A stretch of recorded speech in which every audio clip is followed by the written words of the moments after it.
perintis atau pewaris dalam konteks apa nih? Dalam konteks yang ya kita ngomongin yang misalnya yang kan sekarang lagi viral banget yang bocah itu kan. Oke, itu gue liat. Iya, yang mereka tuh nggak suka karena lu aja lu nggak bisa bilang diri lu perintis gitu. Dulu seakan-akan dia kan bilang ngerintis itu nggak susah lah atau apa, padahal dia pewaris. Oke. Do you respect more if they're self-made gitu? Kan lu udah ketemu orang-orang yang kaya banget lah. Oke. Do you respect more if people are self-made? Pasti.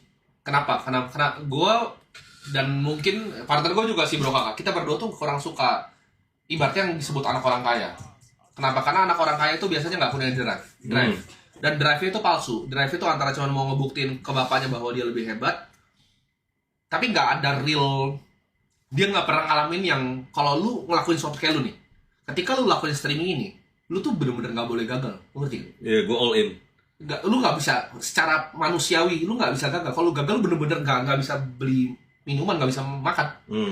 Mereka tuh nggak pernah punya itunya, nggak pernah dikasih kesempatan sama dunia buat punya itunya. Jadi ketika gue berbisnis, gue jarang banget, gue hampir nggak pernah berbisnis sama anak orang kaya, dan gue nggak akan mau berbisnis sama anak orang kaya karena drive-nya belum ketes sama. Satu, drive belum ketes. Ada yang bilang juga, tapi kan anak-anak orang kaya belum tentu bapaknya tuh kaya terus. Kenapa? Karena gini, even Vanderbilt kaya banget kan keluarganya, hancur generasi ketiga.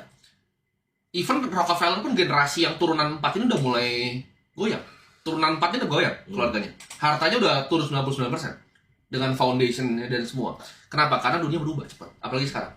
Misalnya bapak lu punya pabrik deh, belum tentu 20 tahun lagi ada pabriknya. Jadi anaknya tuh belum tentu bisa lanjutin bisnis bapaknya. Bisnis itu turnover-nya cepat banget, ya kan?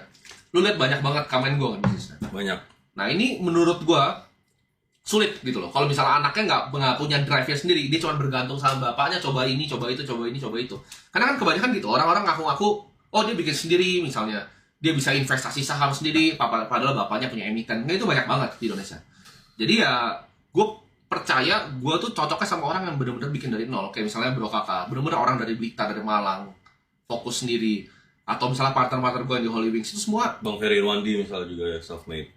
Bang Ferry bikin uangnya sendiri, gue tahu dia bikin uangnya dari mana.